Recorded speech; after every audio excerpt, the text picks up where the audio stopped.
What's up, besties? It's your girl Morgan here, and you're listening to Your Internet Best Friend.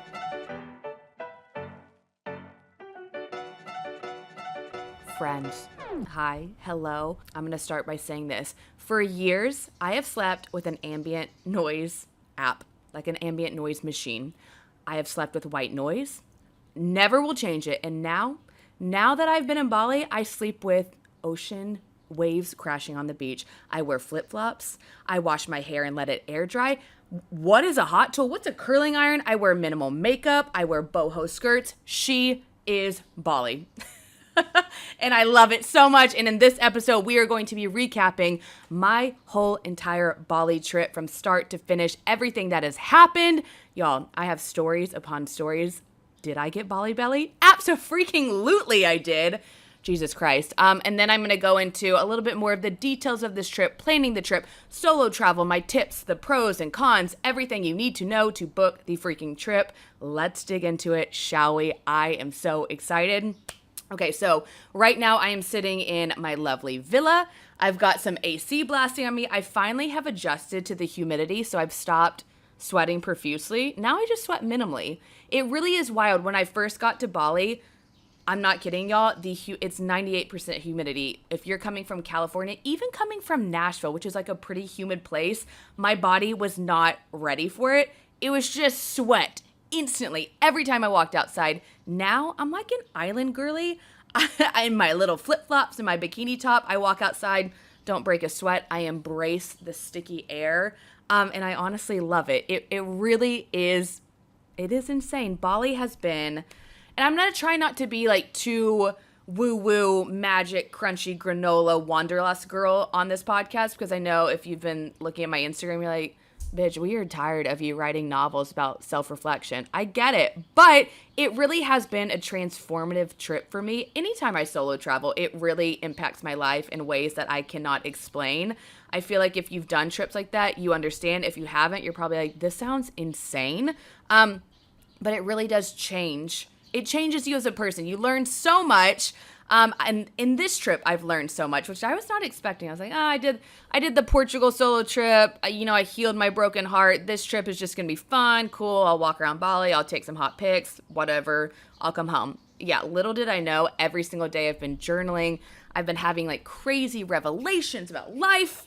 And I'm going to tell you about it. But let's start from the beginning. So in the last podcast, I talked about the journey to get to Bali. 24 hours on a plane is insane. If you are wanting to come to Bali, which hopefully after following this solo trip of mine, you want to come, because it truly, oh my gosh, I wish I could put into words what a special place it is. You need to come. But I will say, you need to stay at least 2 weeks. There's no ifs, ands, buts. If you're going to stay that long on a plane, stay 2 weeks, 14 days. When I first got here, I got a little bit of anxiety because I looked at my schedule. And if you look at 14 days of planning stuff, living out of a suitcase, hopping from hotel to hotel, trying to navigate a foreign country, trying to figure out what the hell's going on in Indonesia, it's very overwhelming. So I almost actually shortened my trip. I actually called Singapore Airlines. I looked at a flight. I was like, I'll stay 10 days. I feel like that's like a sweet spot, a week and a half. That's what I'm comfortable with. So I kind of looked at other flight options, and then I said, Morgan, chill out. Let's not jump to conclusions. So thank the Lord I did not change my flight, because now I leave to go home tomorrow, and I actually was contemplating extending my trip a couple days, but I've been here literally 14 days. By the time I get home, it takes me 2 days. I go back in time, which is the crazy thing about traveling this far. I'm actually going literally back in time. So by the time I land, it'll be 17 days total. I feel like I've got to come home to life in Nashville. The amount of packages I have, because I get notifications on my phone from my apartment, I'm actually anxious with the amount of mail that is waiting for me. Also, I don't know if you're like me. When I travel, I ignore all responsibilities. Emails? What's that? Work? What is that? Talking to family and friends? I don't know that they exist. So I do feel like I need to get back to that. I am kind of bummed. I'm not going to lie, though. Whatever. It's fine. If you're coming to Bali, at least 14 days. There's so much to see. Initially, I was going to do 1 week in Bali, 1 week in Thailand. I am so thankful I decided not to do that, because you need 14 days to experience Bali. It's also just insane. So let's start from the beginning. So I started in Seminyak. If you want to follow my itinerary, I'm also going to do a whole travel blog. So I'll keep this podcast more about the stories. If you want like the actual details of where I stayed, links, hotels, etc., I've got a 24-hour flight that I'm going to be typing on. So started in Seminyak, then I stayed 2 days there. Lovely beach town, a little touristy, I'm not going to lie, but it's a good starting point. It's like pretty beaches, sunsets. Then I went to Canggu, stayed in an epic villa. My friend from Nashville, Jamie, oh my God, a gem of a human. She has a villa in Bali. Like, what a cool ass human, okay? I want to own a villa in Bali. But she owns it, and she was like, hey, you can stay here for a couple nights. I said, twist my arm. Yes. So I was in this villa. It's actually where I recorded the last podcast, by myself, living like a fairy tale. I was like, what is this? I'm used to a 750 square foot apartment. That is the size of my one bedroom in Nashville. So it was a lovely little treat to get to do that. But I don't know if anyone recalls me saying, I was like, I'm not going to get Bali belly. I'm not worried about that. My immune system is so strong. Psh, my mom's calling me being like, you need to be careful. Wash your hands. Pay attention to what you eat. Don't drink the alcohol. And I quite literally blew her off. And I blew off basically everyone. Well, guess what, guys? I learned my lesson. Bali belly is a real thing. And right after I recorded my last episode, I got Bali belly. How? You know what? I'm actually not sure about that. I have replayed this night time and time again in my head trying to figure out how I got sick. So essentially, I went with the wedding party. I was in Bali for a wedding for my friend. With the wedding party, we went to a family-style Italian restaurant, which, by the way, I got to figure out the name of this. It's in Canggu. It was so much fun. It's like they only serve 25 people tops. It's like an authentic Italian restaurant. You feel like you're in Italy, but it's in Indonesia. Kind of weird. It's family style, like 18 courses. They just bring out food, dish after dish. You're taking limoncello shots. At the end of the night, they clear the tables and everyone gets on the tables and they start dancing and like waving napkins. I felt like I was in a scene from Mamma Mia. It was so fun. But 2 hours later, I was projectile vomiting. So much liquid was coming out of my body. Only my mouth, though. Thankfully, it was not out of both ends, which is the normal case for Bali belly. I've never had a force of liquid shoot out of my body with such force. I'm sorry, that is vile, and I'm sorry if you're gagging at home listening to that, but I felt like it was like an exorcism. I was like, there is a demon coming out of my body. What is happening? So I text the group and I say, it's like 2 a.m.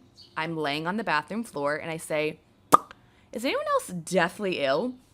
They all go, no, we're fine. So it was not something that I ate at the restaurant because we all ate the same exact thing, drank the same exact thing. So in my head, I'm like, what on earth did I consume?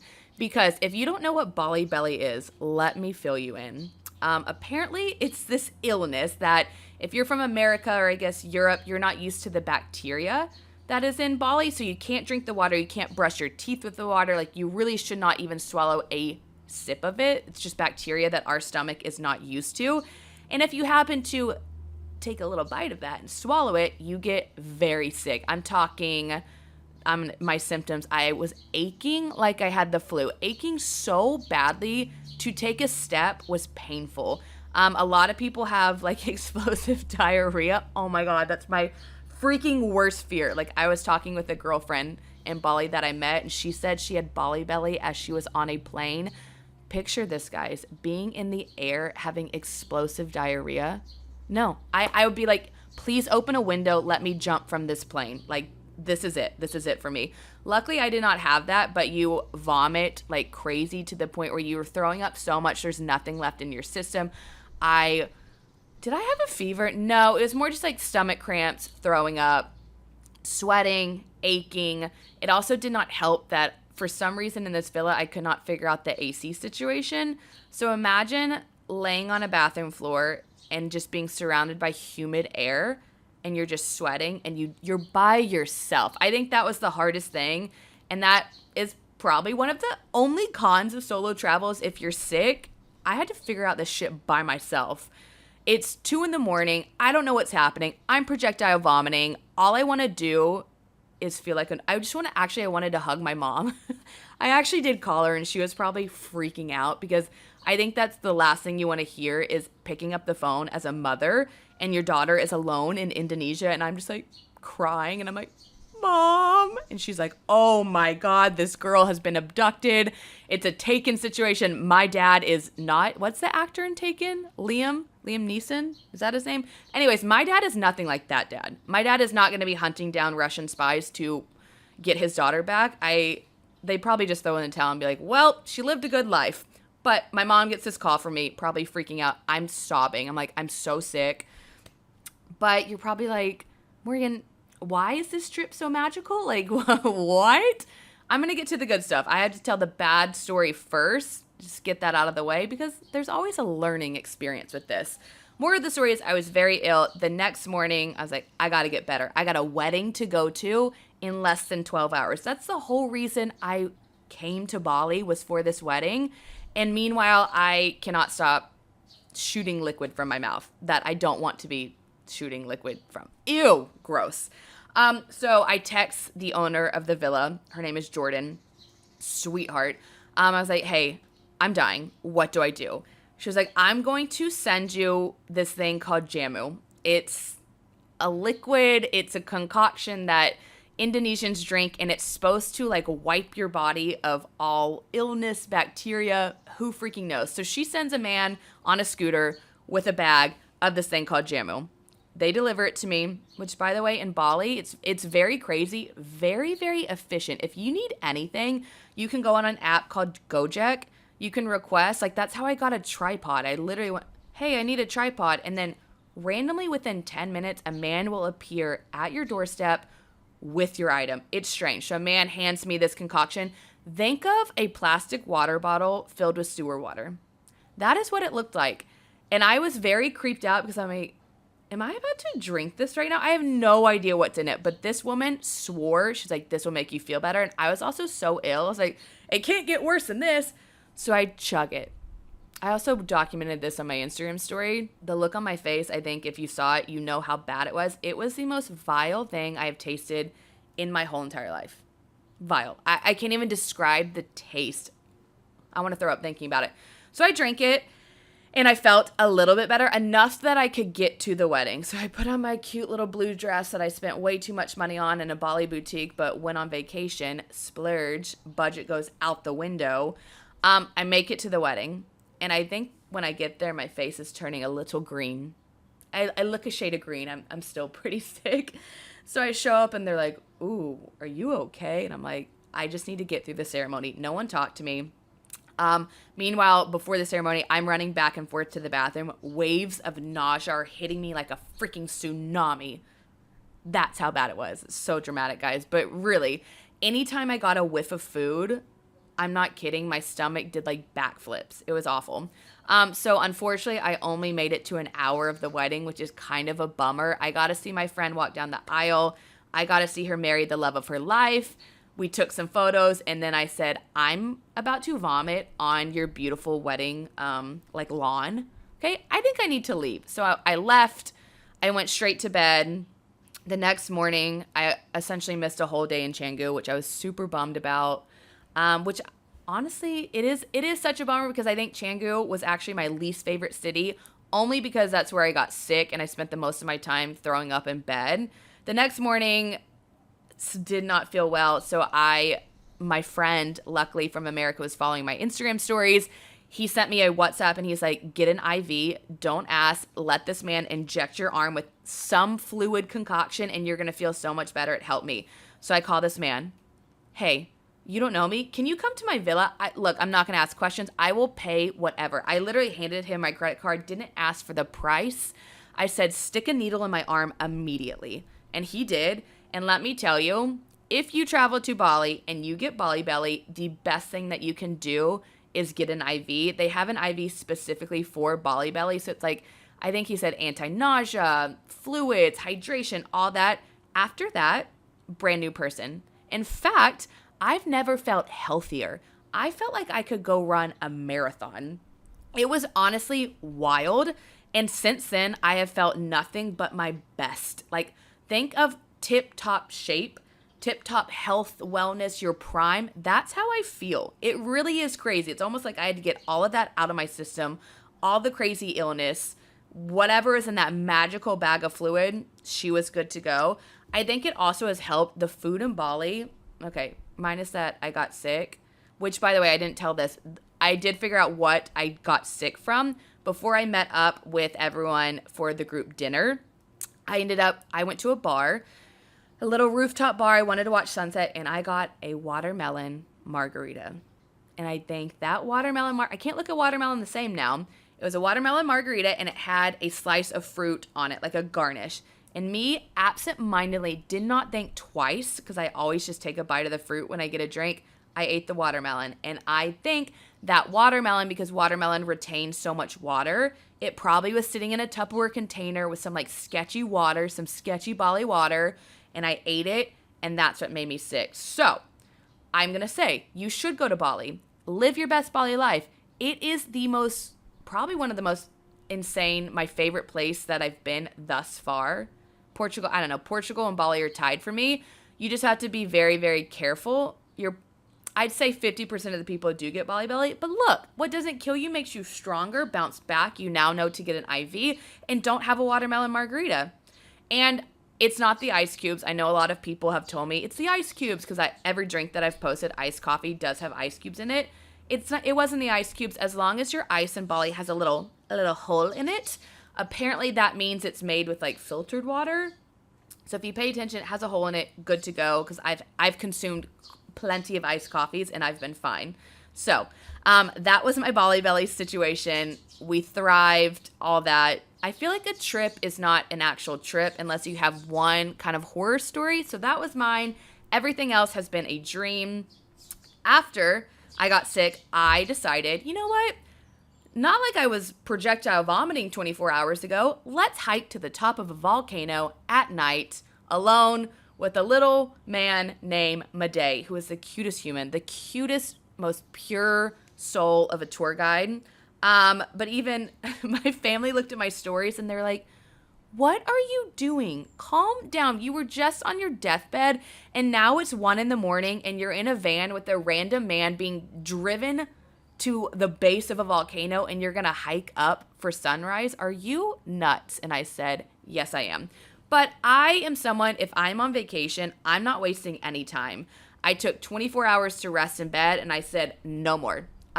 So I decided to hike Mount Batur, which was, if you come to Bali, I can't even put it into words. Think of a volcano that is smoking. It's an active volcano. You get picked up at 1:30 in the morning. You have to start super early. You drive probably an hour. The base of this volcano, you have to pee in the sketchiest toilet situation I've ever seen. Essentially, it was a hole in the ground and then a bucket of water. And to flush the toilet, you take a scoop of water and you pour it in the hole. There's no toilet paper. I am ashamed to say that I had to drip dry. That is disgusting. It truly is. But, when you gotta go, you gotta go. And it was time for me to hike a mountain. So I said, all right, we're going to pee in a hole. Pee in a hole in Indonesia. Then we trekked for, most people do it in 2 hours. Y'all, the most aggressive hike I've done. And my sister has dragged me on 2 18-mile hikes that were pretty lengthy. And I complained the whole entire way. This was straight uphill. Think not a little incline. I was hinged forward, huffing and puffing for an hour straight up a hill. And most people take stops. Most people take water breaks. I said, no. He was like, do you need a break? I said, sir, get me to the top of that volcano. I'm not stopping. I don't want breaks, because the second I stop is the second my brain processes how miserable I am, how sweaty I am, how much my calves ache. So I literally put in headphones. I put on a worship playlist. I was like, Jesus, we love you. Praise. And I listened to Hillsong and I went up this mountain and I actually ended up making it in 1 hour and 10 minutes. He said that was a record for him.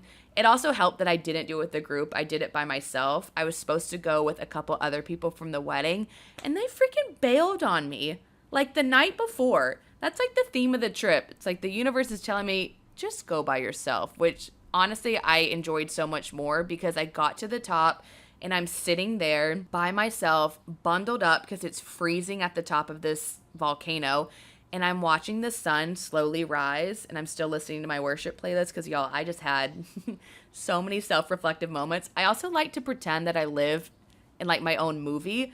So I always have AirPods in, and I'm like picking the soundtrack of my life. So I'm listening to, I think it was like Reckless Love, probably, Christian song. The sun is rising. There's like clouds scattering, mist, fog.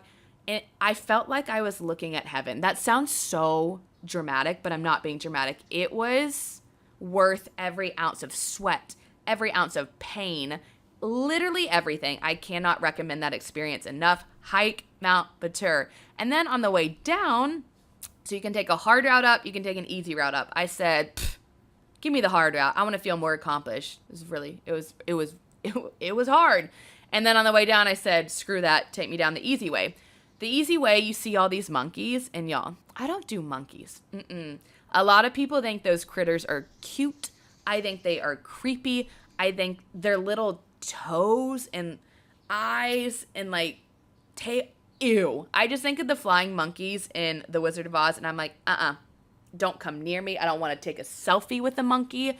I skip the monkey forest. She does not do monkeys. But on the way down from Mount Batur, they're everywhere. I was like guarding my stuff. My guide gave me a banana, and I was like, okay, fine. For the video, for the content, I'll try and feed one of these monkeys. And it came near me, and the look in its eyes just was like pure evil. I'm telling you, these monkeys are evil. They want to steal your stuff.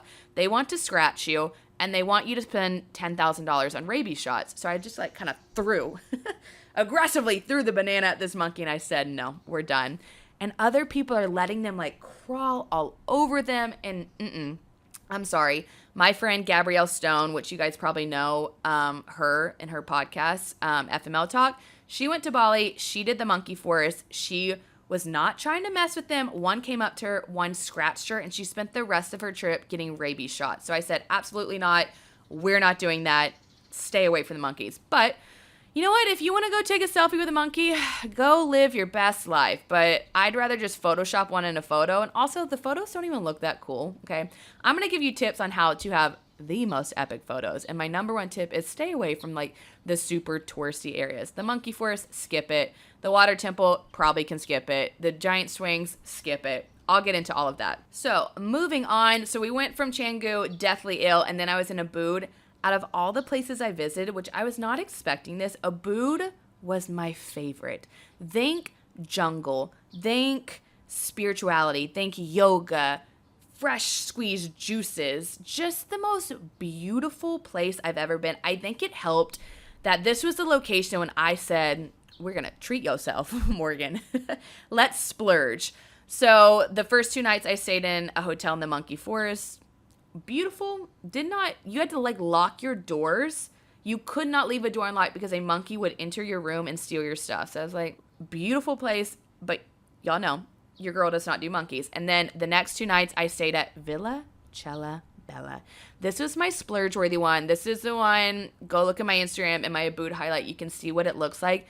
This place, I've stayed in a lot of cool places. I've been all over Africa, Europe, Mauritius, Qatar, like crazy places. This is hands down the most stunning hotel, villa, whatever you want to call it, that I've ever been in. And I discovered it via Instagram. Don't sleep on Instagram, okay? Don't sleep on those influencers. They know best. And I highly recommend it. My splurge, and everyone was asking about this, I believe for 2 nights it was around $800, $400 a night, which is a little bit much for 2 nights. But y'all, I was in a villa. I had my own private little net overlooking a jungle. There was infinity pools. They have their own private swing, so you don't have to wait in lines of tourists. Like, oh, you're about to see the most epic drone shot of me on a swing. Because you better believe I hired a photographer. She does not mess around when it comes to content, which is, I'll get to, what to do on a solo trip if you want that content. What else did they have? They have the option to do the flower bath. You can do the floating breakfast. It's just the most peaceful place ever. And I always, on any trip, I think you should splurge on just one location. You know what? Save your money on other places.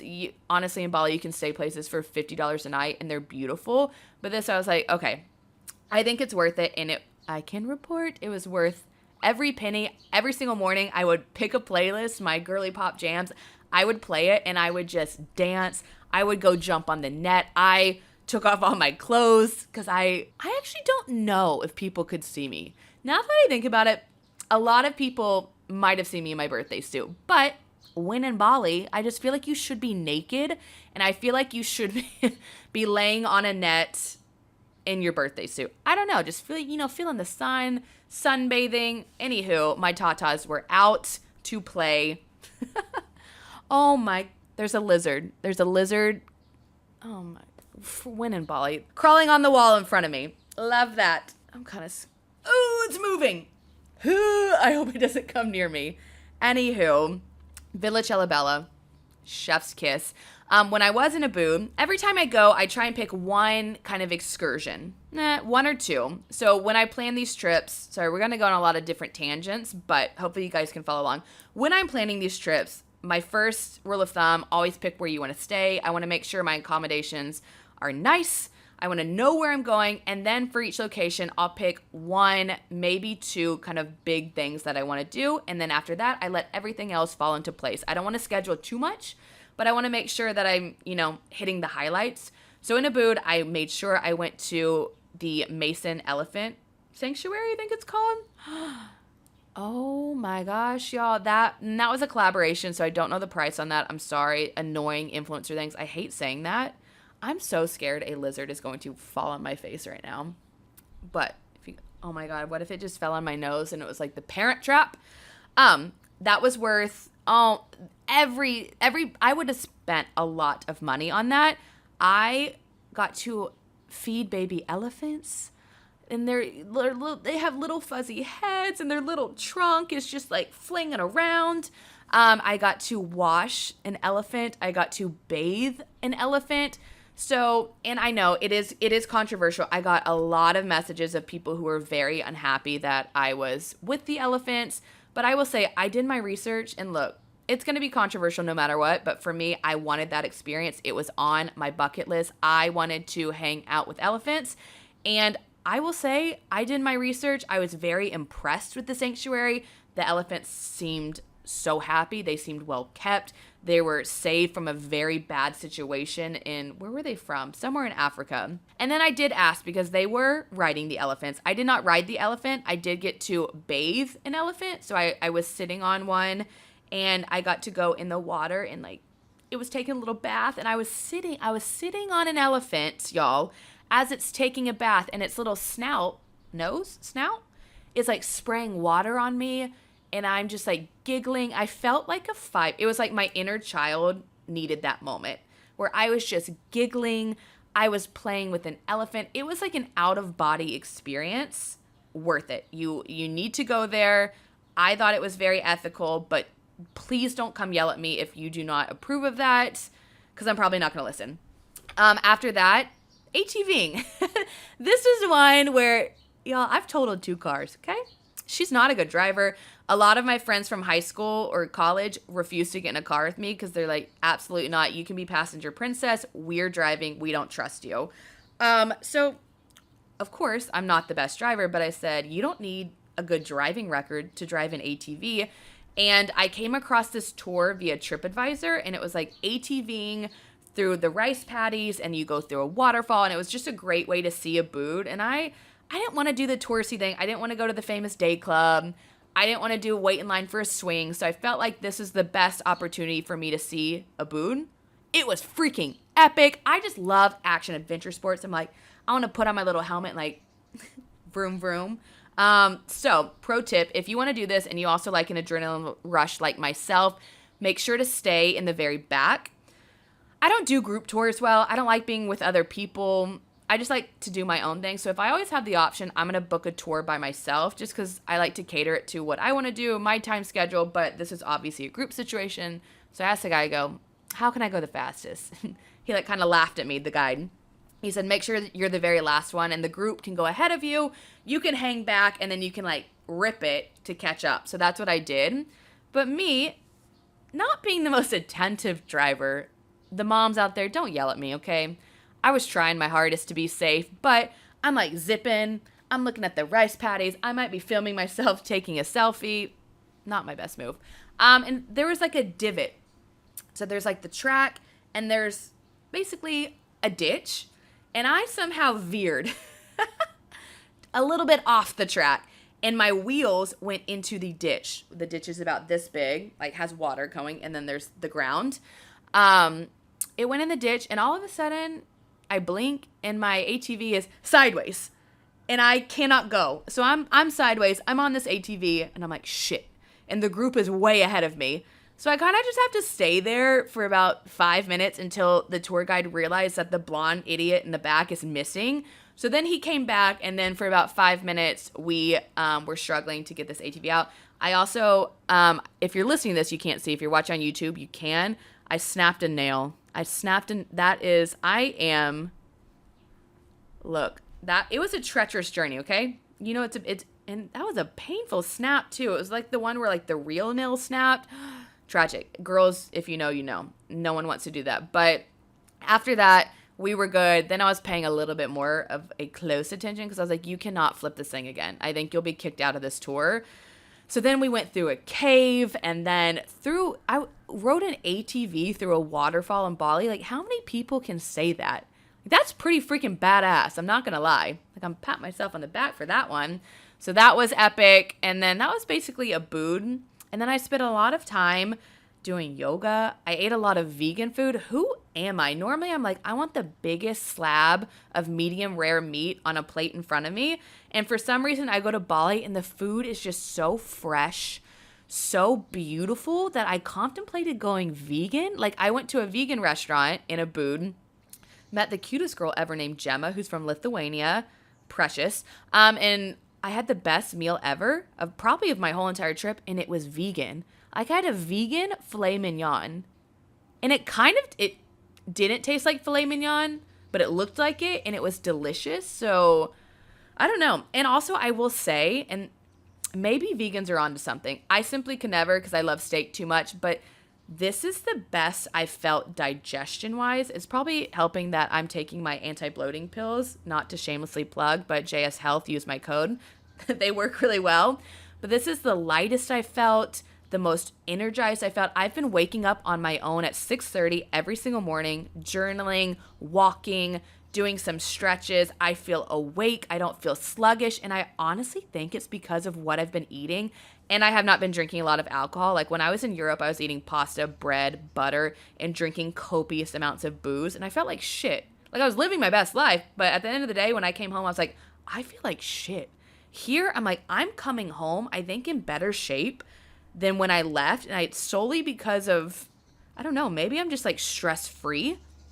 And I'm eating clean vegan mushroom burgers. Who freaking knows? I don't know. Vegans, you might be onto something, but I'm not going to give up my steak. Moving on in this little Bali adventure. So after Ubud, which I loved, so I stayed 4 nights there. I thought I needed more or less time there. I almost canceled a night. And then, no, I could have stayed in Ubud. If you're like making notes for a Bali trip, I could have stayed a week there. Definitely you need at least 4 nights in Ubud to see everything. If not more, it was my favorite.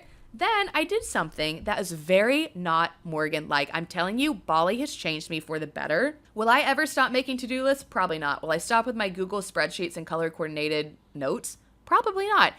But I ended up canceling my initial plans, and I kind of winged it. Whoa. I know. That is very unlike me. I'm the most type A person on the planet Earth. Like, when I don't have a plan, it really stresses me out. And it's something I'm trying to work on because my cortisol levels, I'm not kidding. I did a blood work test. My cortisol levels on a scale of like 1 to 100 measure 300. So she's stressed all the time.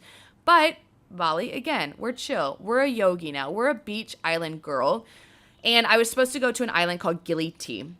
I was going to spend 3 nights there. Then I did some research. I met a lot of awesome people. So as I'm meeting these people from Bali, I'm asking them, and everyone, when I say I'm going to Gili T, got this look of like, oh, like this look of shock on their face. And I'm like, what? They're like, I don't think you should go to Gili T. And I'm like, why? And then I got on Google and I read some reviews. And to get to Gili T is a 3-hour ferry. 3 hours on an unair-conditioned ferry crammed with people, and they say that the waves are insane. Sometimes you can get not lost, but you can get stuck at sea. A 3-hour trip can turn into a 6-hour trip. Sometimes the ferries cancel. You don't get there when you're supposed to. And then apparently Gili T is just like a big party island. And I have not been a party girl on this trip. In fact, I want to do the opposite of party. I want to like namaste, like find inner peace. So I ended up canceling it. I called my hotel out of the blue and I said, I'm not coming anymore. Luckily, it was a collaboration, so I didn't pay for it, which was nice. So they was just able to cancel it. And the ferry was like $10, which should say a lot. Why is a ferry 3 hours only $10? Canceled it.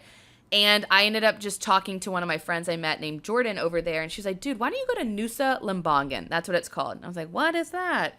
She showed me photos, and I was like, my jaw dropped. It was the bluest water I've ever seen. It looked like something that was photoshopped. And the pro, she was like, it's only a 30-minute ferry ride. I said, sold. So I went online. I did something I don't normally do, and I just clicked on the first hotel that I saw, and I said, we're booking it. It's like $100 a night, and it ended up being beautiful. It was on the beach. I am patting myself on the back majorly here because I somehow was able to book the ferry, show up to the ferry, get on the boat, figure out is it a terminal? I don't know. Figure out where I was going and get to this little island. And I was so proud. I will say, if you are going, well, this might not have been my smart decision. My mom is going to reprimand me if she listens to this. So I don't know. I'm going to say it anyways. I had 2 suitcases. I had my big, like 70-pound hot pink check bag, and I had a carry-on. So when you go to this island, you have to basically take your suitcase off the boat, walk through the water, and like drag it through the sand. So I was like, there's no way I can lug this big pink suitcase. So I left it with my driver. I put a lot of trust in this man named Madej. I said, Madej, I'm going to be gone for 2 nights. Can you just hold this in your car? I mean, I took all the valuables out. It was just clothes and shoes. And like, worst comes to worst, if that got stolen, I'd be devastated. But it wouldn't be the end of the world. Like, I had my passport, my valuables with me. But, I mean, moral of the story is I got it back, put out good energy, get it back from others. So I will say maybe try to travel lightly, but I did see other people with massive suitcases. They were just struggling a little bit with their bags. But I just brought my carry-on. This island, Nusa Lembongan, it should be on your list. If you were going to Bali, yeah, do the touristy things. Yeah, Canggu, Ubud, sure. Definitely Uluwatu. Go to Nusa Lembongan and go snorkeling. I ended up booking a private tour, which it was a little bit pricey, I'm not going to lie. But I always like private tours, as you all know, because I don't want to deal with people. I want to be in my own little world. And if I want to go back early or I want to extend and stay in the water longer, it's just easier to do. So pro tip when traveling, your hotel is very helpful. Like if you want to do something, I've learned, literally just go ask the front desk and be like, hey, I want to snorkel. And like, especially in Bali, they are the most accommodating, kind, helpful humans. And they literally set up this tour and they're like, all right, just go down there and find your boat, hop on it, and they'll take you snorkeling. So we ended up going to snorkel with manta rays. Do y'all know how big manta rays are? Also kind of, you know what they look like? Remember the villain in SpongeBob? This is good. Wasn't he like a manta? I don't know. He had like a big mouth. There was like Barnacle Boy. And then there's this villain. Is anyone picking up on what I'm trying to say? That is like what a manta's mouth looks like. It's creepy. It's this massive mouth.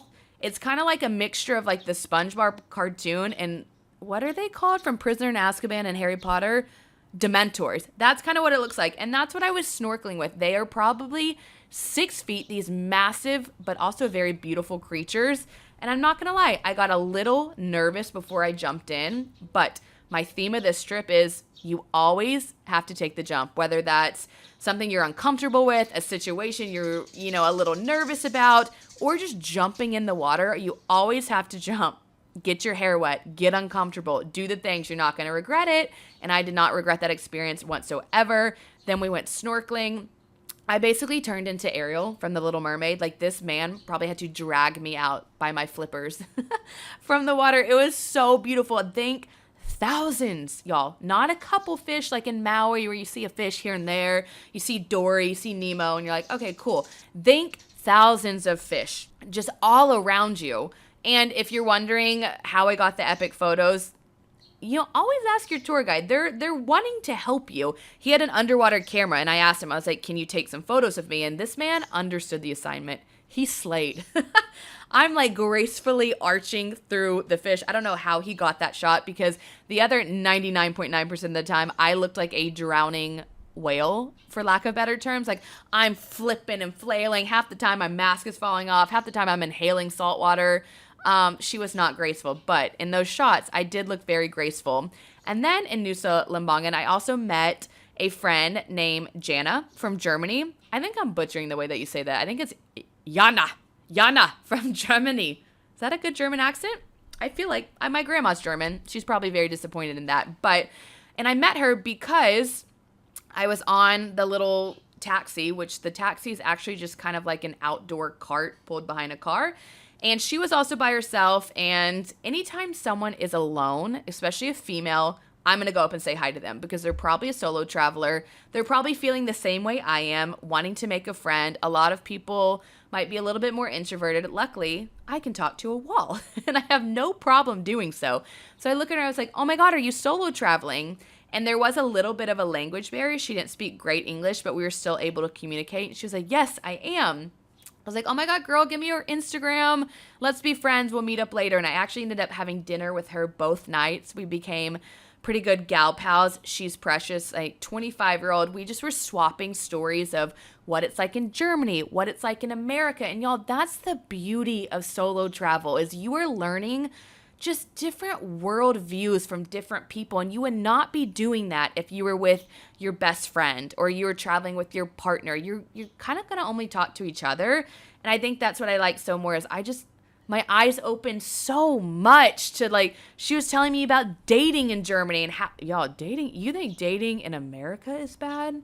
She was telling me basically from what she was saying in Germany, the guys get the final say. Like, girls really are not meant to be bold. They're supposed to be more soft-spoken. They're not really allowed to ask, are we dating? What is this? I'm interested in you. And I was like, well, Jana, whatever. I'm saying Jana. I was like, Jana, why don't you, because she was telling me, oh my gosh, she was in love with this guy and then he went off. And I was like, well, why don't you reach out to him and say that, you're interested. You make the first move. And she's like, oh no, I can't do that. Like, the guys here, they get to decide, if they want to date, and most of them don't. They just want to be young and free. And I was like, fuck that. I'm not moving to Germany, not dating a German boy. But it was just crazy. And then she was telling me about the German influencers, and I did learn, apparently, all the PR gifting that influencers get in the US, I guess you're technically supposed, or maybe the company pays tax on them. I don't know. All I learned from her is Germany has crazy tax laws. Crazy, y'all. Like, you forget to pay one tax, you're going to prison, essentially. That might be a bit of a dramatized statement, but I was scared from what she told me. And every single package that an influencer receives themselves in Germany, they pay a tax on. So something that you didn't even ask for. Say they sent you the worst PR gift ever that you didn't want. You got to pay for that. I was like, we are sticking to be an American influencer, because Germany. I mean, they might be doing something right, because it seems like Germans, like, their country's clean, their country is efficient, there's probably not a lot of crime. Meanwhile, America's like the wild, wild freaking West over here. But anyways, a tangent about Germany that I didn't need to go on. Jana was so cute, and I firmly believe everyone that I meet in my solo travels, I try to make a lasting impression on them. I think that's kind of how I live my life in general.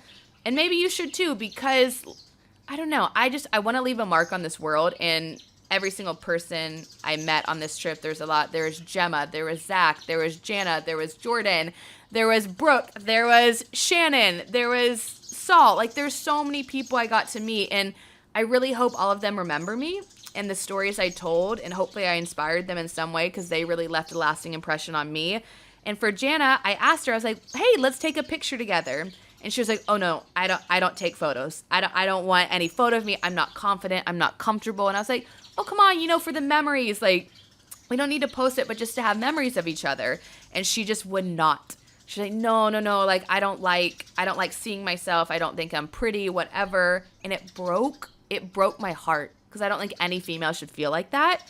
And by the second night, I was able to get Jana to take a photo of herself. She might not post it, but it was golden hour. And I was like, girl, we got to take a photo of you. And she did let me take the photos. And I hope I instilled some sort of confidence in her, because she was looking at me and I'm over here like, pose, smize, angles. And she was like, I don't get how you do this. And I'm like, girl, it's also my job. Like I do this every single day, so it comes very natural for me. But I hope I was able to leave her feeling a bit more confident than when she left, because she is beautiful. Every girl out there is beautiful, and you deserve to take pretty pictures. Romanticize your life. Life is too short not to live in your own little fairy tale, or so I believe. But I will say, I have to tell this story with Jana because I did freak out. Obviously, a language barrier. You know, communication was a little difficult. So we left dinner our last night, and this guy stopped us, and he was by himself on a motorcycle, and he was like, hey, girls, what are you doing tonight? I'm like, I'm going to bed because I'm tired. And he was like, well, where are the clubs? And we're like, dude, you're on a remote island. There are no clubs. And then he kind of scooted off. And then I get this text from Jana. Y'all, I freaked out. She said, I think this guy followed us. Jana, excuse me? Excuse me, ma'am. I go, huh? What do you mean? Like, I start panicking. I'm thinking taken. I'm thinking someone is about to bust into my windows. I'm also alone in this hotel. She said, the guy who talked to us when we got off the taxi, he followed us. He was behind us when we got on the taxi at the restaurant. And I'm like, homegirl, what? What are you saying? I go, wait, stop it. That's so weird. I hate this. What do you mean? She said, yes, period. I saw him on his scooter there. And I'm over here like, all right, we got to start thinking, taken. I need to hide under the bed. I need to remember his tattoos. What are the markings on his face? Do I need to call my dad on speakerphone so he can record this and somehow track me? I start panicking. She goes, I go, wait, do you feel safe right now? And she goes, he was right behind our taxi. Anyways, Jana, what's happening? And then she goes, oh, wait, yes, I'm okay. I feel fine. I think he just wanted to try to talk to us to see if we are interested. I think he wanted to try his luck if he could date us tonight. And I go, Jana, I just peed my pants. Can we not? And she was like, I'm so sorry. I didn't mean to scare you. I was like, homegirl, I am American. Us Americans take that real seriously. So that was the one bit of anxiety I had on this trip. But other than that, I felt totally safe, totally fine. After Nusa Lembongan, then I went to my last destination, which was Uluwatu, which is where I am sitting right now. And y'all, tell me how I ended up at a swingers hotel. A swingers hotel. I will say, the reason I booked it is because someone sent this to me on Instagram. If you know me, you send me something on Instagram and I see it and it's like fitting for my aesthetic, I'm like, done, sold, must stay there. It was an all pink hotel, which honestly was darling. Go look at my story highlight if you want to see what it looks like in the Uluwatu highlight. It's called Pink Cocoa. I was like, yeah, okay. I didn't look into it. I just booked it randomly. It was like $50 a night. It was so cheap. So I walked there and the archway says, lovers come here. I go, oh, weird, but okay, cute. I'm down. Spread the love. Then I'm checking in and I notice a sign that says SMS. I read it and it says sexy midnight swim. Like, join us with your partner and like take off your clothes. It's something along those lines. And then the sign next to it has a pair of hands handcuffed. And it says like, try the daring room. And I go, something's weird. Something's off. And then I go on the internet and I realize after looking, it is in fact a swingers hotel. And I literally had to laugh because I am there by myself. It is all couples around. And then I start realizing like they're all kind of eyeing me. And I'm like, oh my God, I need to wear a sign around my neck that says I am not a swinger. I'm just a solo traveler. Please do not approach me. But I did get curious and I was like trying to locate this so-called red room that they have. Because I'm like, hello, I'm playing Harriet the Spy. Like, where does all the dirty stuff go down? I want to know. I don't want to join. I'm just curious, but I didn't find it. Anyways, that was quite the experience. I can now say that I stayed at a swingers hotel. Not a swinger, though. But, like, you know what? To each their own. Apparently, like, that's a great way to spice up your love life. I simply could never watch my partner hook up with someone in front of me. I am a jealous Janet, for lack of better terms. I would never. And then after that, what did I do in Uluwatu? Oh, I took myself on a solo date. I highly recommend that, y'all. Again, I think the theme of this trip is romanticize your life. I've really leaned into that, especially in the last couple months. And romanticizing your life doesn't mean you need this like extravagant flower bath in Bali and then you have to spend hundreds on, although I do recommend a flower bath because that was hands down one of my favorite experiences I've done here. And I booked it through my hotel, Villa Bella. You can do that. I don't know the price because it was an influencer thing. I'm sorry. I know that's annoying. I would hate me too by saying that, but whatever. Not saying to romanticize your life, you need to do that, but it's just finding the joy in little things. You know, jumping on the bed, being silly, blasting a playlist, singing at the top of your lungs, getting dolled up for no reason, taking pretty pictures, taking yourself to dinner just because, plucking flowers or like petals from roses and sprinkling in your bathtub because it makes you feel like you're in a rom-com, stuff like that. You can enjoy the mundane things in your life and romanticize it. And just, I don't know, I just firmly believe you should live in your own fairy tale. Like, just because you live like this kind of normal life doesn't mean it can't be something epic. Like, little things make a big difference. So on this theme of romanticizing my life, I was like, I'm taking myself on a solo date. So I ended up going to this place called Rock Bar, which was freaking epic. It's basically this bar. You have to take a little tram down all these stairs, and it's this bar on a cliff. And you're overlooking the ocean. You're watching the sunset. And it was really cool. Like, at first, I think when I was first solo traveling or I was young, I would not be comfortable sitting by myself. I would think everyone's watching me. I'd be in my head. I'd probably be sitting on my phone. And this time, I mean, obviously I took a few Instagram photos, but I put my phone up and I really just watched. I people watched. I checked in with myself. I made some gratitude lists. I enjoyed yummy cocktails. And it was really, really special because there was actually a girl behind me and I'm just sitting at the bar by myself. And I had no idea was snapping photos of me. And she was from Taiwan, cute girl. And she walked up to me and she was like, oh my gosh, like, I took these photos of you. Are you an American actress? And I had to be like, oh, I am so sorry to disappoint you. No, I'm just a blonde in a red dress. I'm an influencer of sorts, but nothing special about me. And she ended up insisting on airdropping me these photos, and they were really cool, and I'll post them because it was just me enjoying my solo time, treating myself. And then we ended up taking a picture, and I got to chat with her and her friend and learn about them, and they're from Taiwan and on vacation, and I might have gotten her number and be like, if I ever go to Taiwan, can I stay with you? So there's that. And yeah, it was really special. I highly, highly recommend if you're able to take yourself on a little solo date, whether you're traveling in Bali, you're at home, go to the movies. I don't know, treat yourself. Like for this, I believe in going big or going home. Also, when I travel, the idea of a budget goes out the freaking window. A lot of people want to know like the cost of everything.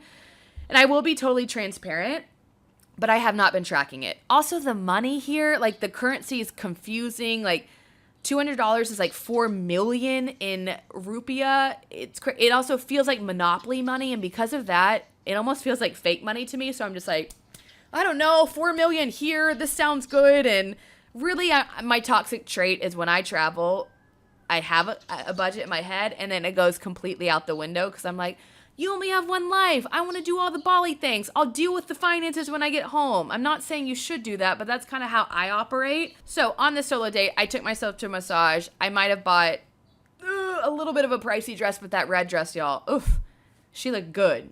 The girls looked good, okay? Don't regret that. And I might have splurged on a bit of a dinner. And I have no regrets. But that is, kind of my trip thus far. Let's dig into the cost because I will be transparent. A lot of people asked to tell me the costs and tell me the pros and cons. So let's switch from story time to a little bit of logistics. So cost of this trip. I will say, if I was kind of doing the math before this, I think in total, I'm by the end of it, probably $3,500 to $4,000.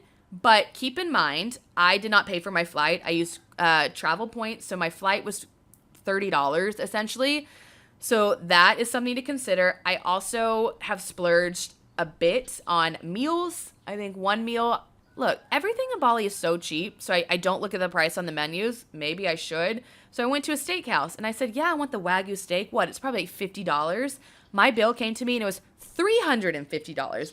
I thought that they accidentally tacked on a zero and they're like, no, it's not $35. It's $350. So definitely do pay attention because sometimes the cost can sneak up on you. So in that, the what I've spent, I did splurge a bit on where I stayed. Obviously, Villa Celebello is more pricey. I got photographers because, look, as a solo traveler, yes, a lot of the shots I got were on my iPhone. I do use my tripod, Tina, the travel tripod. I'll link it. The download Lens Buddy if you want. It'll snap a bunch of photos without you having to press it. Or what I do is I'll take a video and I'll screenshot it. But sometimes you just I want some epic shots. It's also my job as an influencer to create content. So if I have the opportunity and I can find, I'll just post on Instagram and be like, hey, does anyone know photographers? Or I'll ask the hotel. I will pay to book that. So keep that in mind. I probably spent a couple $100 on photographers to document some of the really cool things that I did, like the flower bath. And I'm going to do a photo shoot after this. But all in all, I also, shopping, I got a little bit of a problem. So if I see something cute and I'm traveling and it's like a one of a kind that I can't get in America, I'm like, I have to have that. Not saying you need to be like me. So all in all, $3,500 to maybe $4,000. I think you can do Bali with a flight. I'd say you need to budget between 3 to 5. If you are, a hostel girly, maybe 3,000. If you're into a little bit more of the finer things, maybe closer to 5,000. I also stayed for 2 weeks. You could stay for 1 week. I don't recommend that. I think you need at least 14 days. And then there is that. And I will say, so I met 2 girls. I met actually quite a few interesting people. Like Gemma, I met through a friend of a friend. Y'all, utilize your network. If you're traveling somewhere by yourself, post on social media, get in Facebook groups, ask your friends. Like, people want to connect you with other people. It really just takes a simple, hey, I'm going here. So one of my girlfriends was like, hey, one of my friends is in Bali. Why don't you meet up with her? So I met up with Gemma, who's the most stunning individual I've ever seen in my life. She's from Lithuania. She doesn't wear a lick of makeup, long hair, tan skin, stunning. I met up with her. We actually ended up going to a beach club yesterday. We had ourselves a day. We giggled like 12-year-old girls. We were playing in the ocean, jumping in the waves. I will probably be friends with her for life. We're trying to meet up in Europe, halfway to meet each other to hang out. And that's so rad. I would not have met her if I was not by myself. But met a lot of dope people. Met up with 2 solo travelers, Shannon and Brooke, and they're travel nurses from New York. And I will say this kind of goes in with the budget because I was asking them. I was like, oh, how do you like Bali? Where are you staying? They were staying in a hostel, which is $10 a night. And I was like, oh, how's that experience? And look, guys, there's two types of girls and there's no in between. There's hostel girlies. Those are ones, they're free spirits. They don't care about personal space. They love a community bathroom. They probably wear Birkenstocks and they definitely pack a reasonable amount of underwear in a carry-on, and that's all they need. And then on the other hand, there's the hotel girlies. They like a bit of the finer things. They want room service, maybe a little chocolate on the pillow. They sleep in a crisp 69 degrees in peace and quiet. And they probably have anxiety medication packed in their overweight, checked on bag. And look, there's no in between. I'm sorry. There's one or the other. And these girls were definitely hostel girlies, and I am a hotel girl. And I have no shame in that. Is it cooler to say that I traveled with a carry-on or a backpack and stayed in hostels? Absolutely.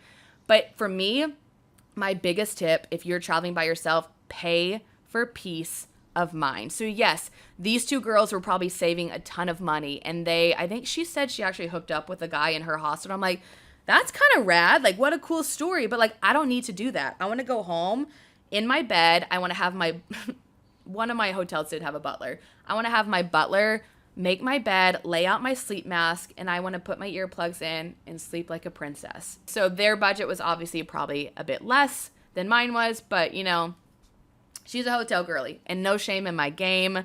Check bags. I did bring my Xanax and a sleep mask, and I have no shame in that. And I will say this goes along with that story. So Jana from Germany. Anyways, Jana from Germany. The worst German accent ever. She ended up finding a hotel when she went to Nusa Lembongan. She came across it on Airbnb. And y'all, my tip also, I don't do Airbnb. I have every Airbnb experience I've had, I have not liked. I don't like having to figure out how to get in. I don't like the idea of not knowing who cleaned it. I don't trust Airbnb. I want someone at a front desk that I can call and be like, hey, I need a clean towel.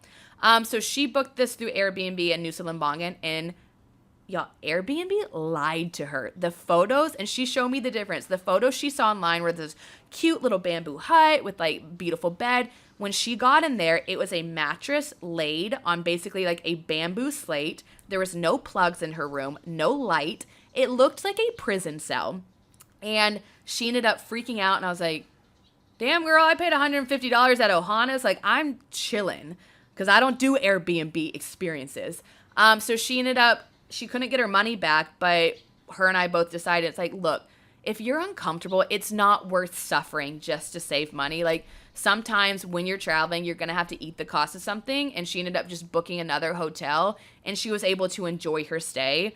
It's just not freaking worth it to be uncomfortable or feel unsafe or not in your element. Like, I'm sorry, the anxiety is just not worth it. So, travel lesson 101, pay for your peace of mind, and also do your research before, if you can. Sometimes it's worked out in my favor, not doing my research, but I try, especially that's what I spend the most time beforehand doing, is researching all the different places I'm going to be staying, because that's where you're going to feel the most comfortable. And then you can kind of figure out, you can freeball it on the restaurants, you can kind of wing it on the excursions, but you need to know where you're going to stay and make sure like your stuff is okay, you're sleeping peacefully, etc., etc.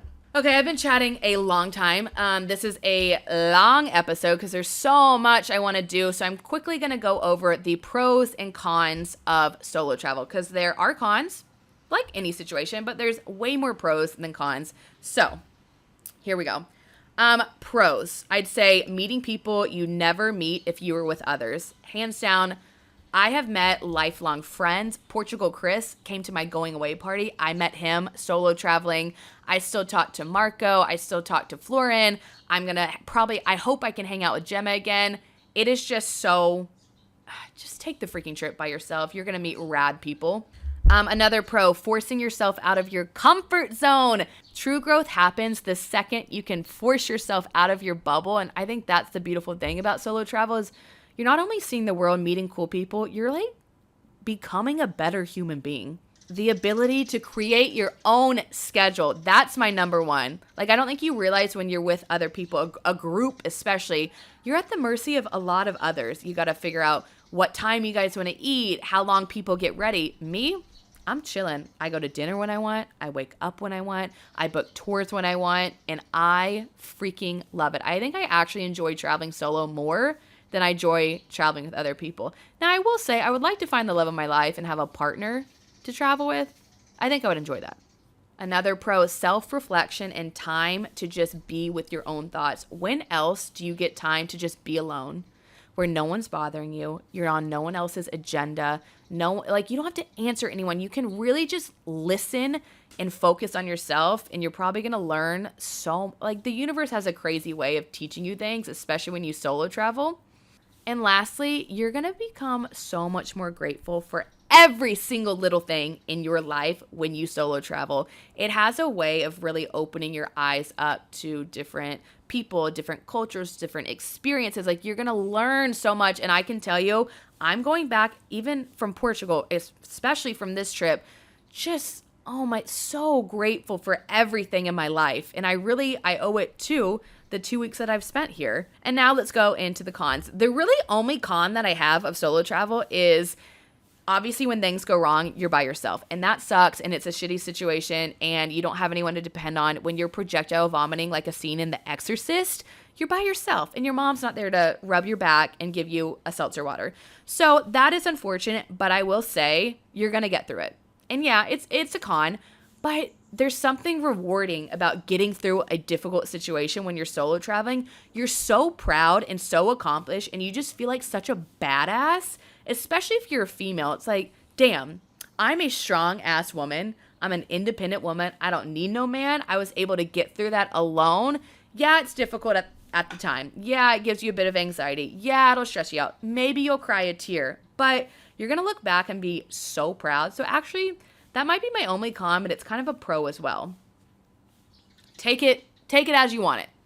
And as I wrap up this podcast talking about my Bali solo travels, I'm going to tell you a list of my top tips on how to successfully solo travel. Not saying I'm a pro in any means, okay? I've done, 2 solo trips by myself. Maybe Barcelona would count because I spent a few days by myself, but not really. So we're going to say 2 big solo trips, awakening moments, changing my life. I'm leaving a better person. So I feel like I can tell you this list and I can tell you with confidence. So number 1 on how to successfully solo travel and not feel like you're going to be murdered and abducted and like a scene from a horror movie. Because like a lot of people ask me that.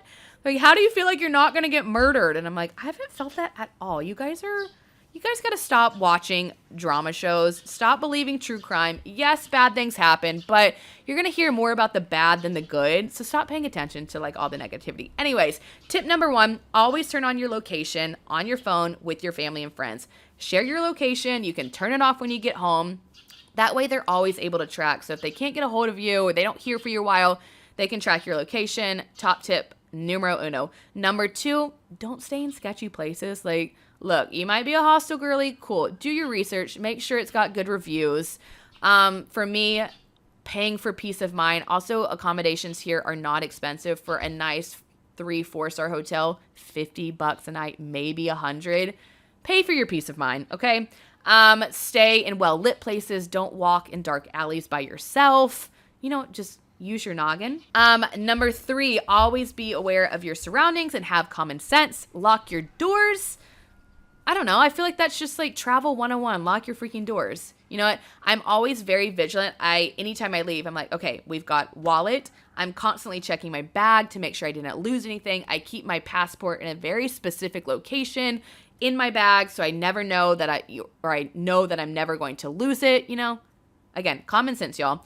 Number 4, understand that the majority of the horror stories that you hear, yes, they do happen, but you're going to hear more about the bad than the good. So for the 10% of the bad stories you hear, there's 90% good success stories, positive things that happen while solo traveling. So don't let the fear and anxiety keep you from living your life, Next up, this is a good one. Text your family and friends when you leave and when you go places. Let them know, hey, I'm moving locations today. Hey, I'm moving hotels. Hey, when I go meet up with random people from Bumble, which I do tend to do when I travel. Not saying I have the intention to try and hook up with them. It's just like a really awesome way to meet people.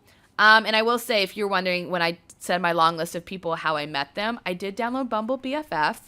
I might have swapped to Bumble, just curiosity. And I did meet some really, really cool people. And I never go into it with the intentions of trying to hook up. When I was in Portugal, yes, I did want to meet a hot European, and I did want to stick my tongue down his throat because I was like in my single girl phase, and I was like, oh, we're gallivanting across Europe. But this time, Bali did something to me, y'all, where I was not interested in making out with guys or hooking up with them. Sorry, I know everyone wants like these juicy details, but I was just so much more into human connection and conversation. I wanted to learn. This was really, really a spiritual, mindful trip.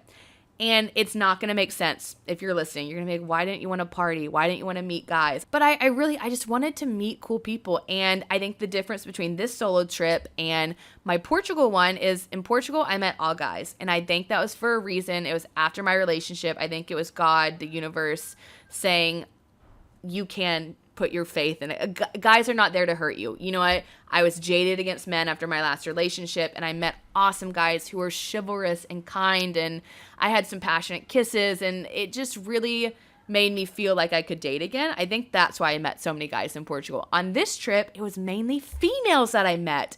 And that was, I don't know if that was the energy I was putting out, which was different, but I met such cool people that I know that I will be in contact with. And it really restored my faith, because I think when I was solo traveling, I was like, oh, people see me and it's just like a cute face or a pretty girl, and that's why guys are approaching me. And I was just like, oh man, like it's hard to meet girls. And this trip, I'm like, oh my God, I've met the coolest girls that I want to be good friends with and hang out with and travel with after this trip.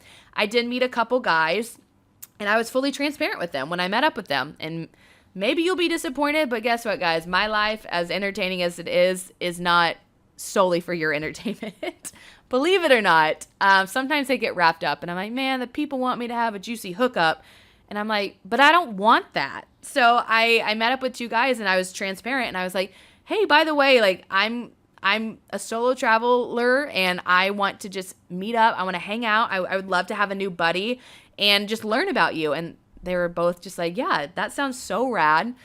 So cool. And we had great conversation, and I'll probably be friends with them for life, which was, I don't know. I'm like really proud of myself for that one. And don't yell at me. I know you shouldn't meet up with strangers, but my location's turned on. I share it with my family. I go to well-lit places. I meet them there. Whatever. We're fine. We're fine. And it's worked out well for me. But now that I say that out loud, I'm like, is that smart? Anyways, we're on a tangent. Back to how to stay safe and how to solo travel and not get murdered. Post on social media. Believe it or not, don't post in real time. I always try and post once I leave the destination so people obviously can't track me. But I think that's why I feel safe, because I know if I'm not posting regularly, I have an army of humans who are then concerned, and they're going to alert the authorities. And yes, I understand I'm an influencer. That's a bit different. But if you're out there, make a close friend story on your Instagram. Make it of 20 people, your close friend story, and you can literally just snap a photo. It doesn't have to be of anything cool. And you can just update them throughout your day of like where you are, your location, stuff like that. That way you feel a little bit more of peace of mind and they can keep track of you a bit better. Utilize Facebook group, utilize Bumble BFF, utilize your network to meet people. That way you don't feel so alone. There's so many Facebook groups out there. I think there's one I'm in called Girls Love Travel. And you can literally post and be like, hey, I'm going to be in this place. Like, do you guys want to meet up? I know a lot of success stories from that. Next tip, try and live more like a local. I think that's why I enjoy these trips so much is, yes, I do some touristy things like the flower bath or snorkeling. And yes, you want to go on some excursions, but I am not one to wait in lines for like the monkey forest or the swing or, I really try and live like a local, and I think that's why I enjoy myself so much. I try and go to the places that aren't as like, gitchy and, is that a word? Gimmicky. As gimmicky and touristy, like I try and meet people who are from the area and they can take me with them, and it just feels more, I don't know, it feels different. It feels like I'm not a tourist and I really get to immerse myself. So I think that would be a big tip on how to really enjoy, because when I met up with the two travel nurses, Shannon and Brooke, they're like, Bali's okay, but like it's kind of touristy and we might not be vibing with it. And I was like, oh my God, I'm having a total different experience. I'm having this magical, self-reflective, beautiful wanderlust experience. And I think it's because I didn't try and do all these touristy things. I didn't put on the sarong and go to the water temple and, not saying you waste a day doing that, but it's like I was going to yoga classes. I was going to cafes and like talking to the locals. I was doing more private tours, so it felt a little different. So I think that's a big tip for me. Pay attention to signs. Signs are everywhere when you travel, everywhere. Whether it's a song on the radio, whether it's a writing on the wall, like solo travel, it should be a spiritual experience. I wholeheartedly believe that. Yes, it can be fun and you'll see cool things, but I think the magic in it is learning about yourself. So really open your eyes. Carry a journal with you. I'm not kidding. Do not forget a journal. Write down not only what you did, but the things you learned. I always make a list of, what I'm scared of, what I'm going to learn from. And then at the end of the trip, I can go back and reflect. And it's just, I love it so much. I'm so jazzed. I'm high on life, guys. High on life. Bali's done something to me.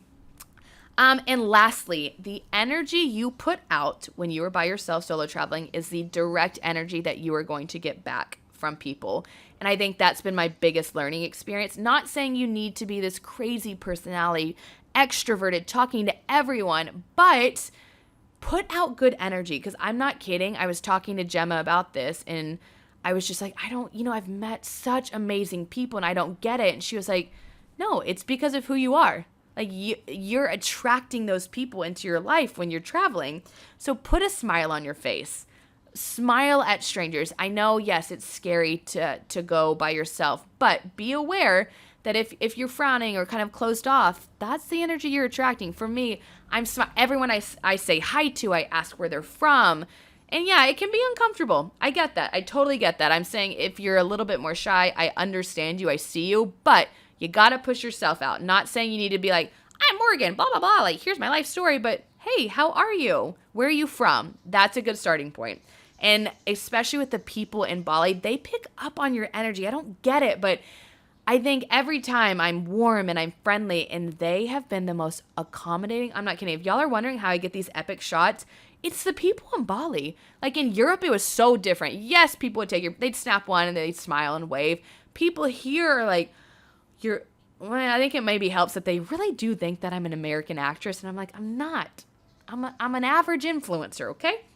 But they're asking to take videos of me, pictures, angles. They make sure I look and approve, and they want to talk to me, and it's, oh my God, I could go on and on about how much I love it. But y'all, anyways, what I'm trying to say is put out good energy, you will get good energy back. And I think that's last on my solo travel tips.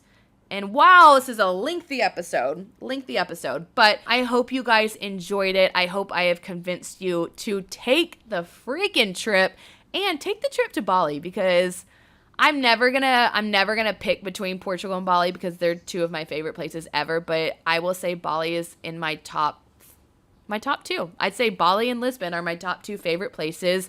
It's been a wonderful experience.